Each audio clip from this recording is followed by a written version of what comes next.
The whole basis of the technology is to maintain a high standard of living. Technology is not worth anything unless it improves people's lives. Today, people are afraid of science and technology because it's so abusive today in so many ways. But it's not science and it's not the technology we should be wary of. It's the abuse and the misuse of science. You can take a rocket and you can shoot it into outer space and explore outer space, or you can take it and use it as a bomb and destroy another country. It's really the inanimate object really is in our hands and what we do with it. And in television, they first of all started out with black and white, and it was kind of like Robert Benchley once described the cuts in French newspapers as all looking as if they'd been made on bread. Well, that was television at a certain period, and then they improved it, and then they colored it, and that's where we are now. Not quite. Because somebody has come out with the thing that we shall all be seeing soon, which is the hologram. A television image produced by laser beams, where you see a three-dimensional figure out in the air in front of you. I say, isn't that marvelous? And then, but of course, when you go up to it and you put your hand on it, your hand goes right through it. You can't touch it. And you see, that was always the trouble with television, because you look at whatever you're seeing behind a screen. It's intangible. It doesn't smell, and it won't relate to you. So these are further problems to be solved in the techniques of electronic reproduction, and they'll do it. They'll first of all manage a way in which the electronic emission sources can solidify and make the air vibrate so that you'll go up and you'll touch the figure, and you won't be able to push your hand through it, because the air will be going faster than your hand. Imagine that. You can actually, if there's a beautiful dancer on the television, you'll be able to go up and embrace her.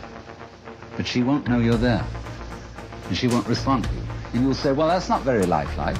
Just as they once said, if the photograph doesn't move, it's not very lifelike. If it doesn't talk, it's not very lifelike. They'll next say, if the reproduction in 3 dimensions solid doesn't respond, it's not very lifelike. So they'll have to figure out a technique for doing that. What will they do? Well, I tell you. Sitting in your home, where you're watching the scene on a kind of stage now, not on a screen, there'll be a TV camera observing you. And that TV camera will report back everything you do into a computer. And the computer will so manage each bit of information, that's to say, each tiny little granule unit of information going into the image that you're looking at, that it will immediately decide what is the appropriate response to the approach that you are making to the image. Won't that be crazy? You know, she may slap you in the face and she may kiss you. You never know. But then, to say, now, this is still not really the kind of reproduction you want. What we wanted when we looked at this scene is to be able to identify with one of the characters. We wanted to not just watch the drama that's being performed on the stage in front of us, but actually get into it. And so we want to be wired in with electrodes on the brain so that we will actually feel the emotions of the people acting on the stage.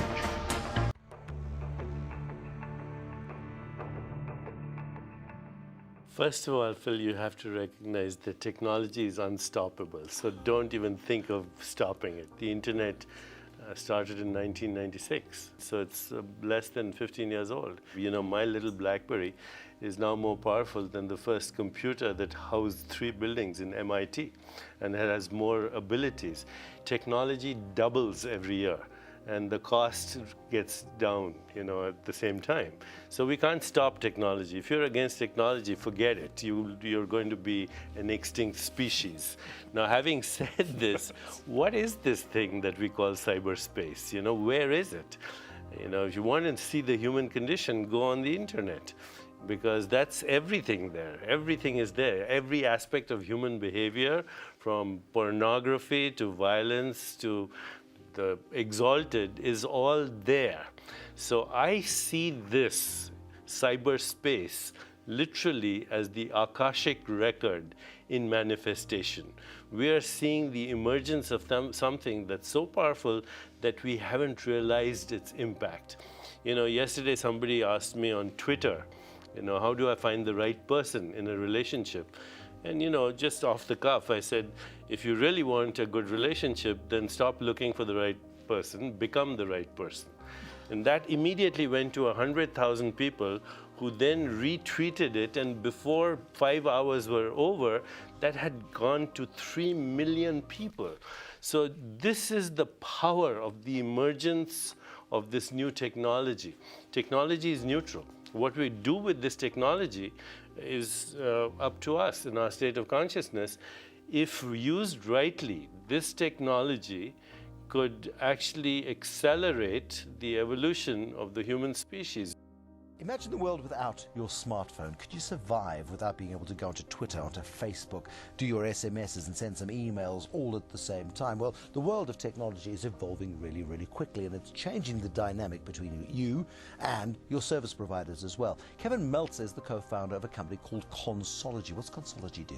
Consology focuses on self-service solutions. So we help organizations move customer care away from call centers, away from physical branches, onto the internet. But isn't that very dangerous if I am the customer, if I'm the company, because I run the risk of losing touch with my customer?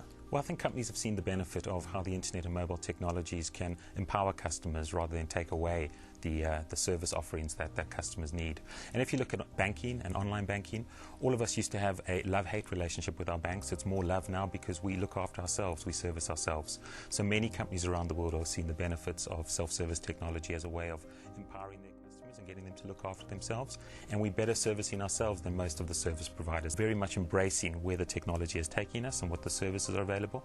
And these are actually life-enhancing services. Our lives have become substantially better by the use of the technologies that are around us. Co-founder of Consology, the rapid evolution and revolution in technology and how it's touching your life. Just close your eyes, think about it for a second. 5 years ago, no smartphones. Your life depends on it now. 5 years from now, I'm a little bit afraid.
Technology, making better, better.